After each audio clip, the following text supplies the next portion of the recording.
Good morning, everybody. We now begin with Standard 6 English, Unit 4, Part 2, Question Answers.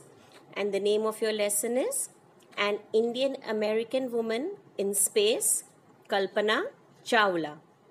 We begin with meanings. The first one, Space Shuttle, a spacecraft that is made for repeated space travel. Second, naturalized, to make somebody a citizen of a country where he or she is not born. Third, space, area which surrounds the planet Earth. Fourth, frontiers, a border separating two countries. Fifth, aboard, on or onto a train, ship, aircraft or bus. Sixth, lift off, to rise straight up from the ground. Seventh, take off, to leave the ground and start flying. Eighth, crew, all the people who work on a ship, aircraft. 9. Aeronautical, the study of travel through the air. 10th, pursuing, try to achieve a goal. Now let's do few question answers. Your first question, where was Kalpana Chawla born? Why is she called an Indian American? Answer 1. Kalpana Chawla was born at Karnal in Haryana. She was born in India but married an American and became a naturalized citizen. So she is called an Indian American. I repeat, Kalpana Chawla was born at Karnal in Haryana. She was born in India but married an American and became a naturalized citizen. So she is called an Indian American. Question 2. When and why did she go to the US? Who did she marry? Answer 2. Kalpana went to the US for her higher studies in aeronautical engineering. There she married the flight instructor Harrison. I repeat, Kalpana went to the US for higher studies in aeronautical engineering. There she married the flight instructor Harrison. Question 3. How did she become an astronaut? What gave her the idea that she could be an astronaut? Answer 3. Kalpana had already got her bachelor's degree in aeronautical engineering before she went to the US. She earned her PhD in aerospace engineering. In 1994, she was selected by NASA for training as an astronaut. She was encouraged by the people around her. I repeat, Kalpana had already got her bachelor's degree in aeronautical engineering before she went to the US. She earned her PhD in aerospace engineering. In 1994, she was selected by NASA for training as an astronaut. She was encouraged by the people around her. Question 4. What abilities must an astronaut have according to the journalist? Answer 4. An astronaut needs to know a lot about biology and aeronautical engineering. He or she must have wide knowledge of science subjects. I repeat, an astronaut needs to know a lot about biology and aeronautical engineering. He or she must have wide knowledge of science subjects. Question 5. Describe Kalpana Chawla's first mission in space. Answer 5. Kalpana's first mission in the Space Shuttle Columbia was nearly 16 days long. She went around the Earth 252 times. Among her colleagues were a Japanese and an Ukrainian astronauts, and they performed many experiments in space. I repeat, Kalpana's first mission in the Space Shuttle Columbia was nearly 16 days long. She went around the Earth 252 times. Among her colleagues were a Japanese and an Ukrainian astronauts, and they performed many experiments in space. Question 6. What does Kalpana Chawla say about pursuing a dream? Do you agree with her that success is possible? Answer 6. Kalpana Chawla, a girl from a small town, touched the skies. In her message to college students of Chandigarh from space, she said that the path from dream to success is possible. May all have the vision and courage to find their success. I repeat, Kalpana Chawla, a girl from a small town, touched the skies. In her message to college students of Chandigarh from space, she said that the path from dream to success is possible. May all have the vision and courage to find their success. Give the meanings of these phrases and make sentences with it. The first one, broke apart, means separated. The sentence is, the two wheels of my bicycle broke apart suddenly. Second, streaked over, left a thin line.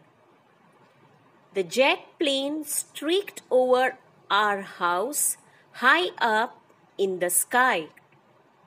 Third, spread across, became widely known.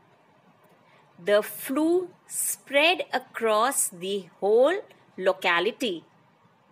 Fourth, lifted off, rose from the launching site. The helicopter lifted off the helipad with only 2 passengers. Fifth, blast off, take off noisily. The spaceship blasted off at 2:30 a.m. sharp. Sixth, went on, continued. The discussion went on the whole night. Seventh, cheered along, encouraged. All the runners were cheered along by their fans. Eighth, on board, inside the plane. The huge ship had nearly 500 passengers on board. Ninth, carry on, continue doing something. She decided finally to carry on with her studies.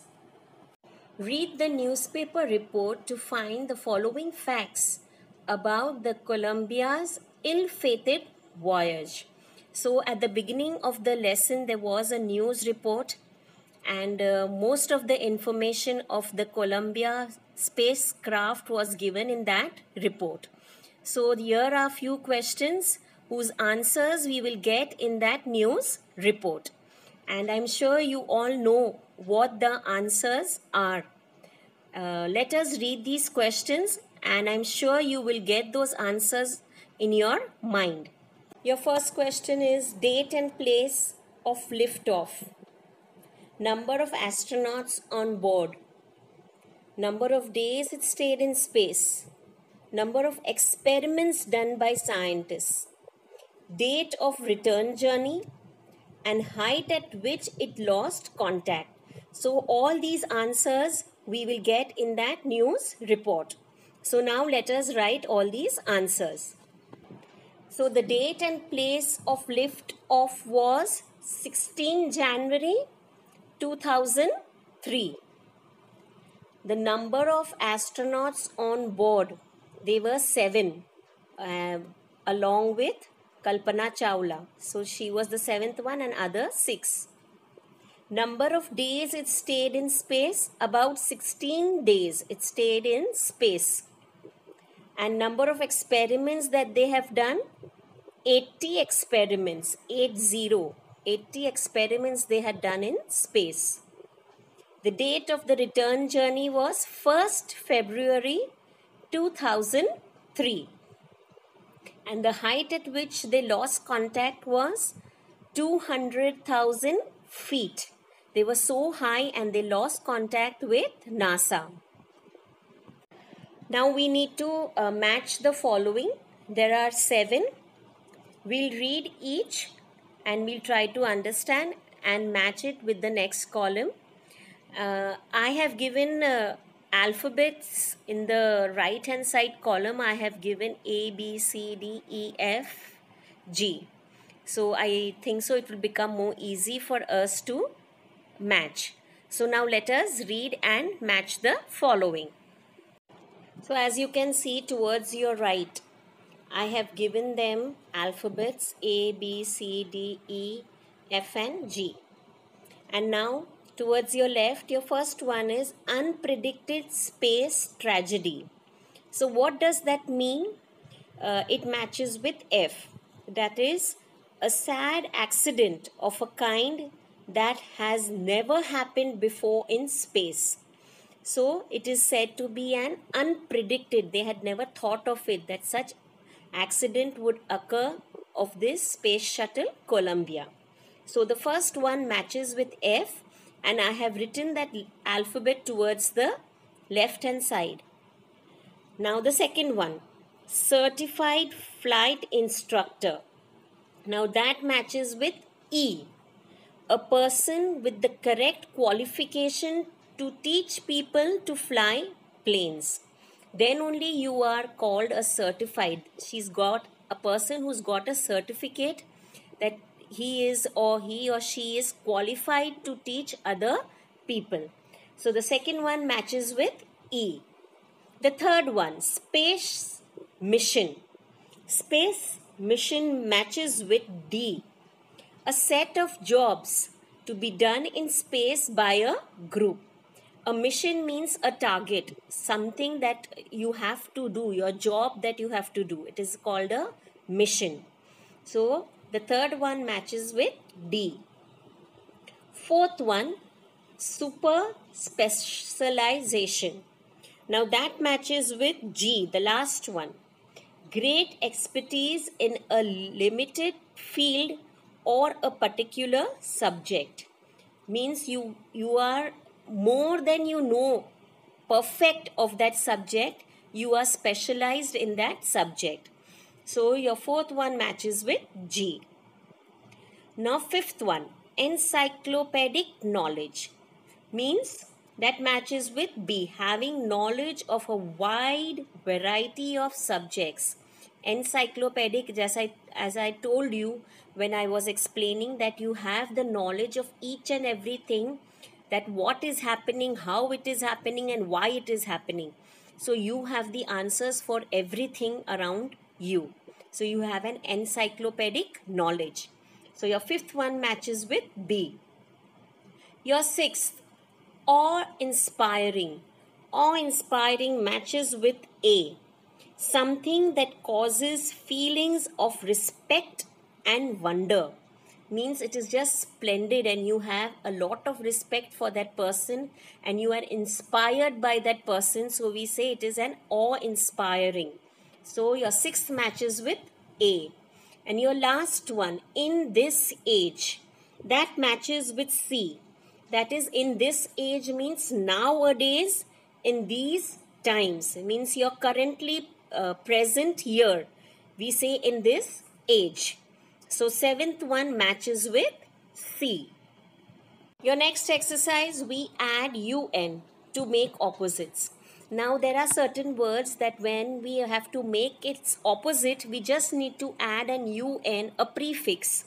Just this word before the word which is given to us, and then it becomes the opposite of that word. For example, through. If you add un before through, it becomes unthrough. So through is saying something, the truth, and untrue will become false. So the opposite of true becomes false, or even you can say it is untrue. So now here they have given us 10 words, and we just need to add un before this word. So it will become the opposite of that word. If it is identified, and if you write un, it will become unidentified. Unidentified means to know something, and unidentified means you do not know that thing. So simply it becomes the opposite by adding a un. So come on, let us write these answers. So here your answers are, you just need to add an un to the beginning of the word. First one, identified, you add un and then write the spelling identified, so it will become unidentified. Second, controlled, add un and it will become uncontrolled. Third, attended, unattended. Fourth, successful, unsuccessful. Fifth, important, unimportant. Sixth, educated, uneducated. Seventh, interesting, uninteresting. Eighth, qualified, unqualified. Ninth, trained, untrained. 10th, answerable, unanswerable. So simply they have become the opposite by just adding an un before the verb. So this is these are also can be called prefix, adding a word before any word that is given and you make its opposite or a new word. These are also called prefix. Given below are some words that are spelled differently in British and American English. Fill in the blanks accordingly. Now, British English and American English, the accents and certain spellings are different. We speak the British English, and when we go to US and abroad, they speak and spell the American English. So certain spellings you must have noticed while reading certain books that you find the spelling a little different. So this is because of this British and American English. So here they have given us few words and we have to write the word sometimes in American what spelling it is, and sometimes you have to write it in the British what the spelling we use here. So come on, let us do the needful. The first one is in British, it is given color. The spelling is C-O-L-O-U-R. This is what we use when we write this word. So now in America, they spell it as C-O-L-O-R. They spell it color. Now sometimes if when we are writing and we write this spelling, so it is not wrong that you have written, but according to what English we are using here, we need to write C-O-L-O-U-R. But in America, the spelling is C-O-L-O-R. The second one is labor. Labor in British we write L-A-B-O-U-R. As well, and American they use L-A-B-O-R. The third one, traveler. T-R-A-V-E-L-L-E-R. And in American, they write only single L. And they spell it like T-R-A-V-E-L-E-R.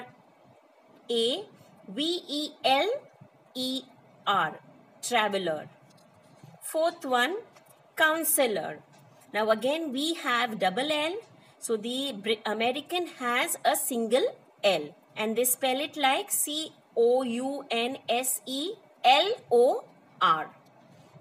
Fifth one is center. In British, they spell it C-E-N-T-R-E. And in American English, they spell it C-E-N-T-E-R.